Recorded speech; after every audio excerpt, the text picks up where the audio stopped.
నేటిదిన వాక్య ధ్యానం కొరకు యాకోబు రాసిన పత్రిక 4వ అధ్యాయము 8వ వచనంలో రాయబడిన ఆఖరి వాక్య భాగాన్ని చదువుకుందాం.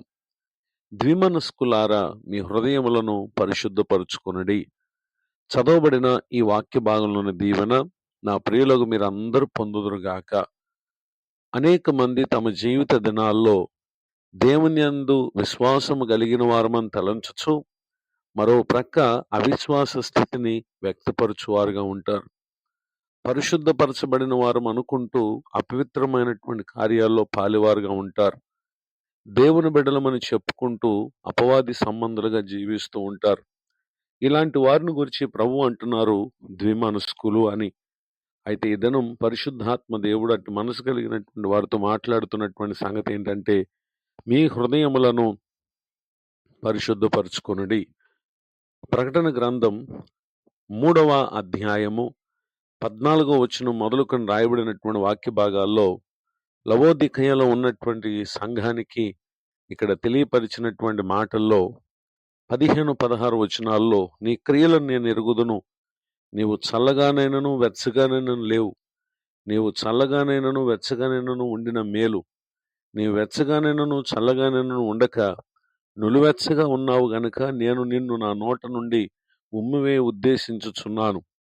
17వ వచనంలో, నువ్వు దౌర్భాగ్యుడవును, దిక్కుమాలిన వాడవును, దరిద్రుడవును, గుడ్డివాడవును, దిగంబరుడవై ఉన్నావు అని ఎరుగక నేను ధనవంతుడను, ధనవృద్ధి చేసి ఉన్న నాకేమి కొదువు లేదని చెప్పుకొనుచున్నావు అని చెప్పి ఇక్కడ ప్రభువారు మాట్లాడుతూ ఉన్నారు.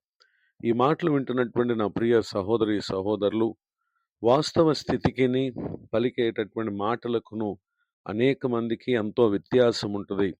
అలాంటి వారి హృదయము అది అపవిత్రమై ఉంది గనుక ప్రభువారు అంటున్నారు, మీ హృదయములను పరిశుద్ధపరచుకొనుడి అని చెప్పి ఆయన తెలియచేస్తా ఉన్నారు.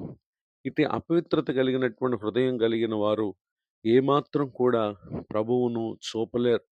ఎందుకనంటే ప్రభువారు ఆయన అట్టి మనసు కలిగినటువంటి వారు కాదు అనేటటువంటి సత్యాన్ని ప్రతి ఒక్కరం కూడా గుర్తించాల్సినటువంటి వారమై ఉన్నాం. ఎందుకు పరిశుద్ధపరచుకోవాలి అని గనుక మనం పరిశుద్ధ గ్రంథంలో పరిశీలన చేసినట్లయితే, మత్తయి సువార్త 5వ అధ్యాయము 8వ వచనంలో, హృదయ శుద్ధి గలవారు ధన్యులు, వారు దేవునిని చూచెదరు. ఈ మాటలు వింటున్నటువంటి నా ప్రియ సహోదరి సహోదరులు, ప్రభువును మన జీవితంలో మనం చూడాలి అనంటే, లోకానికి దేవునిని మనం కనుపరచాలి అనంటే, హృదయము అది పరిశుద్ధంగా ఉండవలసినటువంటి అవసరం ఉంది.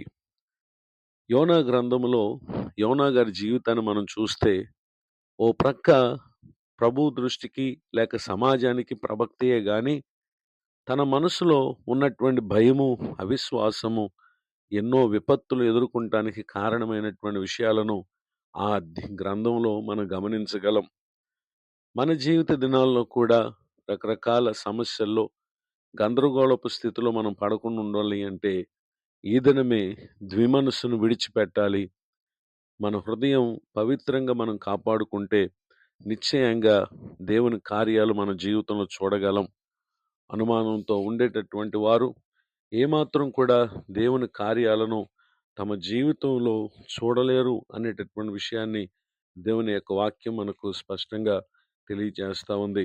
యాకోబు రాసినటువంటి పత్రిక 1వ అధ్యాయము 6వ వచనంలో, అయితే అతడు ఏమాత్రమును సందేహింపక విశ్వాసముతో అడుగువలెను, సందేహించువాడు గాలి చేత రేపబడి ఎగిరిపడు సముద్ర తరంగమును పోలియుండును.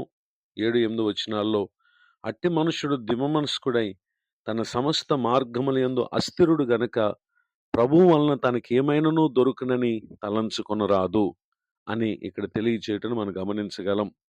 గనుక ద్విమనసు వల్ల కలిగే నష్టం నుండి హృదయాన్ని పరిశుద్ధపరచుకున్నట ద్వారా ప్రభు చేసే ఆశ్చర్యకార్యాలు నా ప్రియులకు మీరు మీ జీవితాల్లో పొందాలని కోరుతూ ఈ మాటలు ముగిస్తున్నాను. ప్రార్థన.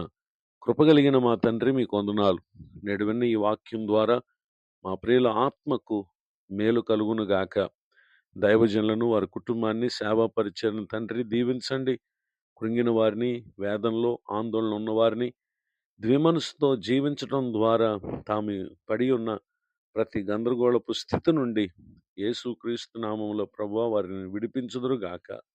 నూతన సంవత్సర దయాకిరీటను పొందినటువంటి ప్రియులను ఆశీర్వదించండి. యేసుక్రీస్తు నామములో ప్రార్థిస్తున్నాను తండ్రి, ఆమేన్. తండ్రి, కుమార, పరిశుద్ధాత్మ దేవుడితోనే నడిపించునుగాక, ఆమేన్.